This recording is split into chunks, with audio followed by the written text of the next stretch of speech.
Peak Analytics provides software for automated sorting within distribution centers.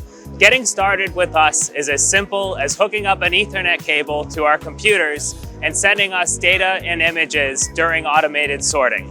In these distribution centers, a lot of problems arise from two things, really. First and foremost is throughput within your building. You need to be able to move with the products to the correct parts of your building and get them out for distribution, along with being able to read barcodes efficiently along the way. So that's our first application, is how do we improve that and how do you understand the reading of your barcodes correctly? Secondly, we try to provide corporate compliance, and we're able to do that efficiently by taking all of the data points that come from these packages that come through your building. So whether you have tires, boxes, retail packs, shrink pack trays, doesn't matter the type of product coming into your building, we're able to identify what it is and provide whatever kind of compliance rule there is needed in order to be a compliant product. What we have here is first an analytics dashboard that shows you how well your building is doing.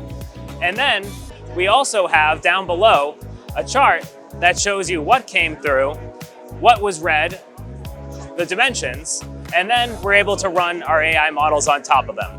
So here you can see that we're able to put together all data points, the images themselves, the data collected from the cameras, and all of the dimensions and weights put together in order to be able to give you a full picture of what came down the line and what it should have been looking like. From there, you can use your compliance model to charge back vendors or analyze the barcode data further to see what can be done to improve the throughput within your building.